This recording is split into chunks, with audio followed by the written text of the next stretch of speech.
Do you have a cleaning protocol for employees to return to work?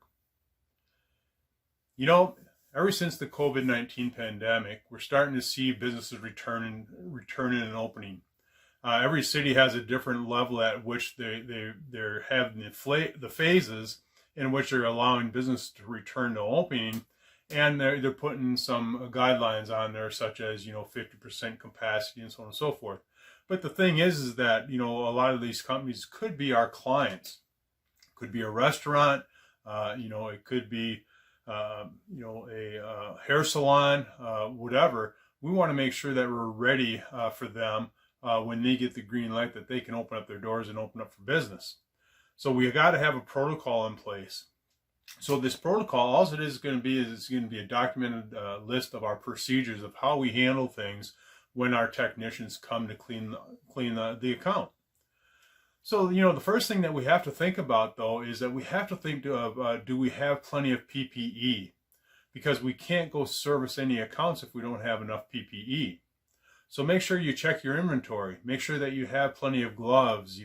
Make sure you have plenty of masks and gowns and face shields, and any of those things. Safety goggles, safety glasses.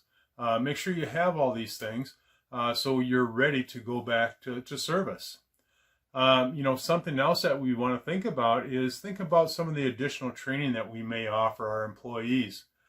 Now, some of those things that we might do there, it could be fit testing for the mask and or respirators. Very important that we do that because we should be doing that anyway annually. Given that type of training. So other types of additional training that you might do, you might brush up on your safety. You might do, again, hazardous communication, and that type of training. So make sure that we have that checked off on our box. Now, the other thing that we got to do too is we got to make sure that we got enough disinfectant equipment and solution. So as we're going back to service, we're going to be doing our general routine cleaning, and we'll do some disinfecting and sanitizing. So make sure we got plenty of chemicals. So make sure that we're stocked up, and our suppliers are well aware of that. We may be ordering more product and so on and so forth. You don't want to be stuck with no product. So that's the other thing we have to do. Now, something else in your protocol here, those are just the first couple of 3 things that you would check off on your list to make sure you have done. The other thing is that it's probably important for us to do employee health checks, or pre-shift surveys. And what we're doing there is that we're just going to be asking the employees some questions. Some of them questions could be, do you have a fever or a chill? Have you felt ill? Or, are you having a shortness of breath or difficulty breathing? Do you have a cough? Are you feeling any muscle aches or body aches? Have you been having headaches? Are you congested or have a runny nose? Do you have a new loss of taste or smell? Do you have diarrhea? Have you had diarrhea? And then we also want to ask, have you been near anybody that has tested positive for COVID-19?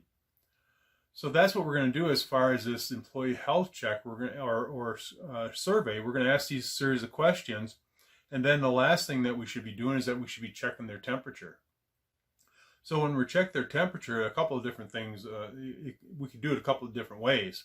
Either we could just have the supervisor go ahead and check people's temperatures and document it, or we can just have everybody come to the office before they go to their first location, and then we can ask them the questions, and we can also check their temperature and document everything. And that's really the key with this here, is that we got to document everything. Document. This way here we can show that this is our protocol for employees returning to work and or servicing our accounts. And there's no question about it that if somebody were to question if one of our employees was sick or not, well, we can clearly say that they've already gone through this health check, and they've actually had their temperature taken, and there's no signs or symptoms of them being ill. So Well, you want to think about this because I think it's very, very important. So to have a health check or protocol like this here is very important. Again, like I say, is create this, document it, use the questions that I had in this video, and remember to ask your clients, what is their protocol. The last thing you want to do is find out that they had somebody that was sick and they didn't notify you about it. So hopefully this helps. I'm Steve Hansen, co-founder of 𝗔𝗕𝗎𝗓𝗏.com and myhousecleaningbiz.com. And I just want to say, hey, thanks, for checking in, and we'll see you next time.